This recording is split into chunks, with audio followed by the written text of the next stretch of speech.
ቤተሰብ እንግዲህ ትናንት ዳኒ ቤትም ሄርሚ ቤትም ቪዲዮ ተለቆ አይታችኋል ማለት ነው። የአብሬሽን ቪዲዮ አውቀን ነው የቀረጽ ነው። አውቀን ነው በባለፈው ከፍቅር ጋር እንትን ሲል የነበረውን ቪዲዮ የቀረጽ ነው። አውቀን ነው አብሬሽ ሲልከሰከስ ስላየነው ነው ምናምን አለ። እኔ ምልሽ ሩታ ማለት ትናንትና ዳኒ ጋር በቀደም ከአብርሽ ጋር ከፍቅር ጋር ስላለው ጉዳይ ምናምን መተሻል። እኔ ከዚህ ህይወት ወጥቻለሁ። አብርሽ ከኔ ጋር ሳለ እንደዚህ አይነት ነገር አይሰራም ነበር። እንደዚህ ማንንም ሴት አይስምም። ማንንም መኪና ውስጥ አስገብቶ ወይም አልጋ ቤት ወስዶ ምናምን ከማንም ጋር እንትን አይልም። አሁን ላይ ግን ጤነኛ አይደለም። እያደረገው ያለው ነገር ልክ አይደለም ምናምን እያልሽ ነው ያለሽው። ማለት አንቺ ለማንኛው ወገን ተቆርቋሪ ሆነሽ ነው ቪዲዮ አብርሽ እንትን እያልሽ ያለሽው። ስለዚህ ጉዳይ እያወራሽ እየተጠራሽ ምናምን ትልትይበት ያለው ነገር ምንድን ነው አልገባኝም። እንደገና ደግሞ አብርሽ ደግሞ ቡዜ ዛሬ አውርተዋለች። ስለዚህ ከፍቅር ጋር ነው መሆን የምፈልገው። ማንም ቢሆን ማንም በቃ ማለት ካመነኝ ይመነኝ፣ ውሸት ነው አልኳቸው አላምንም ብለውኛል ምናምን በድብቅ እኔን እየተከታተሉ እንደዚህ የሚያደርጉት ነገር እኔን የሚያሳስቱኝ አውቀው ነው። እነሱ ይልካሉ። ከዛም በኋላ ደግሞ እኔ ይሄን ነገር እኔ ኑ ብዬ እንትን ያልኳቸው ይመስል እኔ ሰንድ ያደረግኩላቸው ይመስል እነሱ አክሴፕት እኔ ሰንድ አደራጊ አድርገው እንደዚህ ያደርጉኛል። ስለዚህ እኔ ከመጠልኝ እኔን ከጠየቁኝ ጋር መሆን መብቴ ነው። ከሩታ ውጭ ከሄርሜላም ከፍቅር ጋርም የመሆን መብት አለኝ። በቃ አንደኛው አልፈልግም ካለኝ አንደኛው አልፈልግም አለኝ አልፈልግም። በቃ የራሴ ምርጫ ነው የማካሄደው። አይመለከትሽም። በህይወቴ ውስጥ ማንም እየገባ ስለኔ ህይወት እንዲያምስ አልፈልግም ብሎ አብርሽ ተናግሯል ማለት ነው። ገባችሁ? ስለዚህ እንዴት ነው እናንተ እንደዚህ እንትን የምትሉት? ከምሬ እኮ ነው የምነግራችሁ። ማለት ቡዜም አታስጨንቂው። በቃ አብርሽ የራሱን ምርጫ የራሱን ፍላጎት የራሱን ውሳኔ ከወሰነ ወሰነ ነው ማለት እንጂ እዛ ውጭ እንደዚህ ነው በዚህ ገብቶ እንደዚህ አድርገህ እንደዚህ እንትን ብለህ ምናምን፣ ኧረ በጣም ነው የሚደብረው። ማርያምን በጣም ይደብራል እውነት ለመናገር ማለት ነውና አብርሽ ላይ ትልቅ ጫና እያደረሳችሁበት እንደሆነ ነው እሱ እየተናገረ ያለው ማለት ነውና እንደዛ እስከምትሆኑ መጠበቅ የለባችሁም። ከምሬ ነው የምነግራችሁ። ማለት ማድረግ ያለባችሁ ነገር መጠንቀቅ ያለባችሁ ነገር መጠንቀቅ ያለባችሁ። ከዛ ውጭ አብርሽ እንደዚህ ያደረገ፣ አብርሽ እንደዚህ ሆነ፣ አብርሽ እንደዚህ ያደረገ፣ አብርሽ እንደዚህ ሆነ እንዴ! ለምንድን ነው የምትሄዱበት? ሲጀመር ከሄዳችሁበት እሱ ግዴታ አክሴፕት ማድረግ ወንድ ልጅ እኮ ነው አይደል እንዴ? ለምንድን ነው እንትን የምትሉት እናንተ? አራዳ እሱን ፋራ፣ እናንተ ብልጥ እሱን ሞኝ ያደርጋችሁ የምትወስዱት ለምን እንደሆነ አይገባኝም። ከምሬ ነው የምነግራችሁ። አብርሽ የራሱን ፍላጎት የራሱን ውሳኔ በቃ ከመጡ የትኛቸውም ለምን ሶስቱም ሚስቶቹ ናቸው። ግን ሩታ ከእንደዚህ አይነት ህይወት ውስጥ መውጣት አለብሽ። ሄርሜላ ደግሞ ትናንት እንደዚህ ነው፣ ለምን እንደዚህ አትወጣልኝም? እንዴት ነው ማውራት? እንዴት ነው ማናግራት? ብቻዋን ማውራት ትፈልጋለሁ ምናምን ምናምን። እንዴ ኧረ ተው በቃ። ሲጀመር ፍቅር አለቀውም፣ አብርሽን አለቀውም። ምንም ቢል አለቀውም። ከፈለጋችሁ ደግሞ ልጄ እንኳን የእሱ ልጅ ናት። ፏድን አላሳይም ያልኩኝ ፏድን የደበቅኩት ልጅን ፕራይቬት ያደረግኳት የእሱ እስካልሆነች ድረስ ነው ብላ ተናግራለች አሉ። በውስጥ ለቅመሞችዬ ተናግራለች አሉ።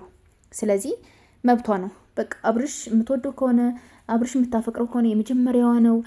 ስም አውጥቶላት የምትጠራው በአብርሽ ባወጣላት ስም ነው። በቃ እንትን የሚል ከሆነ እናንተ በግዴታ አብርሽ ወይ ልንገራችሁ፣ የአብርሽ ምርጫ ነው የሚወስነው። አብርሽ ደግሞ ፍቅርን ከመረጠ መረጠ ነው በቃ። በቀደም ራሱ እናንተ እንዳይደብራችሁ ምናምን ብሎ ነው እንጂ እንደዛ እያደረገው ፍቅርን የማይወዷት ነው ምናምን አይደለም። ከፍቅር ጋር ጸጉሯን ሳትሰራም አብረው ነው የነበሩ። ጸጉሯን ከተሰራሽ በኋላም አብረው ነው የነበሩ። በራሱ መኪና ወስዷት ምናምን አልጋይ ቤት ይዘው ምናምን በቃ እንደዛ አድርገው ነው እየጠበቃት ማለት ነው። ገባችሁ? እሷ ቪዲዮ መቅረጽ ከጀመረች እሷ ከዛ ሩም ውስጥ እንዴት ነው ቀድማ ገብታ ካሜራ የምታስቀምጥ ብላችሁ ታስባላችሁ? ካሜራ አስቀምጦ ምናምን እዛ በኋላ መጨረሻ ላይ እንደዚህ ብለን እንሰራለን ብሎ እንትን ያላት እሱ ነው። ስለዚህ የአብርሽ ፍላጎት ያለው ከፍቅር ጋር ነው። ከፍቅር ጋር ሲሆን ያለው ደስታ ያለው ፈገግታ በቃ የሚያሳያቸው አክቶች ምናምን በቃ ነፃነት ይሰማዋል ምናምን። ገባችሁ? ከሄርሜላ ጋርም እንደዚህ አይነት ስሜት ይሰማዋል። ግን ደግሞ እንደ ፍቅር አይሆንም። ፍቅር ጋር እንደሚሰማው አይነት ስሜት አይደለም አብርሽ እዛ ጋር የሚሰማው ማለት ነውና እናንተ በግዴታ ልጁን የሆነ ነገር ካላደረግነህ እንደዚህ ካልሆነ ምናምን ብላችሁ የምታስቡት ነገር እውነት ያሰፍራል። እረፉ፣ ጥንቃቄ አድርጉ። ማርያም እናምላችሁና ፕሊስ ስቶፕ፣ አቁሙ። በቃ ነው።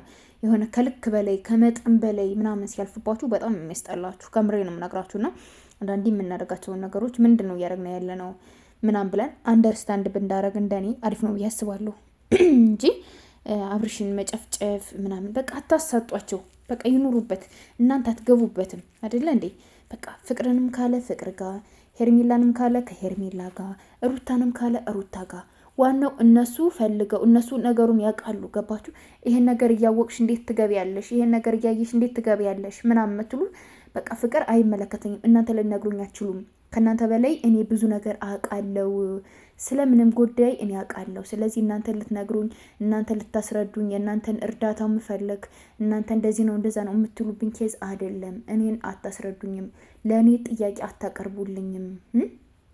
እኔ እንደዚህ ነው እንደዛ ነው ብላችሁ እንትን ልትሉኝ ልትመክሩኝ ምን ልትሉኝ የምትችሉ ሰዎች አይደላችሁም። እኔ ምክር አያስፈልገኝም፣ አውቃለሁ። ስለዚህ ለእኔ ጥያቄ አትጠይቁኝ። ምንም አይነት ጥያቄ የእናንተን ጥያቄ የእናንተን ፍላጎት ለማሟላላችሁ የሚችል ጥያቄ አልመልስላችሁም ብላለች። ስለዚህ ቡዜ ሄርሜላን ስለወደድሻት አብርሽ ከሄርሜላ ጋር መሆን አለበት ማለት አይገባሽም። አብርሽ ሲጀመር ሶስታቸውንም እኩል በሆነ አይነት ሜትር ነው የሚያዩት፣ ግን የአያያዝ ጉዳይ ፍቅር ያሰጣጥ ጉዳይ ምናምን ነው አብርሽ ላይ አሁን ልዩነት እያመጣበት ያለ እንጂ ሶስታቸውንም ይወዳቸዋል። ገባችሁ? ግን አንደኛዋ በጣም ሲመቸው አንደኛዋን የሆነ ክፍተት ሲያገኝባት አይ አንቺ እንኳን እንደዚህ ነሽ እንደዚህ ስለሆነሽ እንደዚህ ነው ምናምን ብሎ ከዛችኛዋ የሆነሽ ክፍተት ይፈጥርባታል ማለት ነው። ከአንደኛዋ ደግሞ የሆነ ነገር ሲሆን እንደዛ እያደረገባቸው ነው እንጂ በቃ ሶስታቸውን በጣም ነው የሚወዳቸው፣ በጣም ነው የሚያፈቅራቸው። ለነሱ በጣም ልዩ የሆነ ስሜት ያለው ልጅ ነውና እናንተ እንደዚህ ነው ስላላችሁ በዚህ ገብቶ በዚህ ወጥቶ እንደዚህ አድርገን እንደዚህ እንትን ብለን ምናምን ስላላችሁ የሚቀየር ነገር የለም። ዘበት ከምሬንም ነግራችሁና አንዳንዴ የምታረጉትን ነገር እወቁ። በቃ አብርሽ የሚወስናቸው ውሳኔዎች ለሱ የሚጠቅመው ከሆነ መብቱ ነው። እሱ ተደብቆ የሆነ ነገር አይደለም የሚያደርገው። አብዛኛውን ነገር አብርሽ የሚያደርገው አደባባይ ላይ ነው። እያንዳንድሽ ሁላችሁም ማንናችሁም እኛ ትክክለኛ ነን፣ እነሱ ጥፋተኛ ናቸው፣ አብርሽ ጥፋተኛ ነው፣ እኛ ግን ትክክል ነን። እናንተ ጻድቅ ያጫወታችሁ እነሱን ወንጀለኛ ነገር አትውሰዱ። በቃ እሱ የራሱን ውሳኔና የራሱን መብት እስካካሄድ ድረስ መብቱ ነው። በቃ ይቀጥልበት። ከተመቸው ምን አገባችሁ እናንተ እኮ ምንም እንትና ተስፍሽ ተናግረዋል አይደለ? ምንም ባደርግ በገዛ ገንዘቤ ምን ባረግ ምናምን በራሴ ገንዘብ ራሴ ነው እንትን የምለው ምን አገባሽ ብሏል ሀቢባን በባለፈው ማለት ነው። እና በሰው እንትን እናንተ ደግሞ ገብታችሁ እንደዚህ ነው እንደዛ ነው በዚህ አድርገሽ እንደዚህ ጠውልቀሽ ቀብታሽ ምናምን የምትሉት ነገር ትክክል አይደለም። እረፉ፣ ጥንቃቄ አድርጉ። ከምሬ ነው የምነግራችሁ። የምታደርጉትን ነገር አብርሽን አትውቀሱት። አብርሽ ላይ ዱላ እንትን አትበሉ። በቃ ዝም ስላለሱ ወጥቶ ምናምን ብሎ ስላልተሳደበ አብርሽ ኦዲየንስን አንድም ቀን ተሳድቦ አያውቅም። አንድም ቀን ለኦዲየንስ ክፉ ነገር ተናግሮ አያውቅም። አብርሽ ልንገራችሁ ዝም ስለሚል እንጂ እንደሚባለው ነገር ሁሉ ብዙ ነገሮችን ማድረግ የሚችል ሰው፣ ብዙ እርምጃዎችን መውሰድ የሚችል ሰው ነው የነበረ አብርሽ ማለት ነው። ግን አብርሽ የዋህ ነው። ማርያምን ነው የምላችሁ። ማለት በቃ አይክድም። የሆነ ነገር ያምናል። በቃ እንደዚህ ነው አዎ ነው ብሎ እንጂ እንደዚህ አይኑን ጨፍኖ ካድ የሚያደርግ ምናምን ሰው አይደለም አብርሽ። ስለዚህ እንደዚህ አይነቱን ሰው ደግሞ ሌላ ነገር አታብዙበት። እና ለማንኛውም ቤተሰቦች ሰብስክራይብ አድርጉ። ከምሬ ነው የምነግራችሁ። ቻሌንጅ ተሰጥቻለሁና ሰብስክራይብ አድርጉ። የአይፎን ቻሌንጅ ማርያምን ነው የምላችሁ። 50 ሺህ ከገቡ አይፎን ስልክ ይገዛልኛል ማለት ነው። እና ፕሊስ በመቤቴ በማርያም በአላ በእናታችሁ ይዣችኋለሁ። ሰብስክራይብ አድርጉልኝ።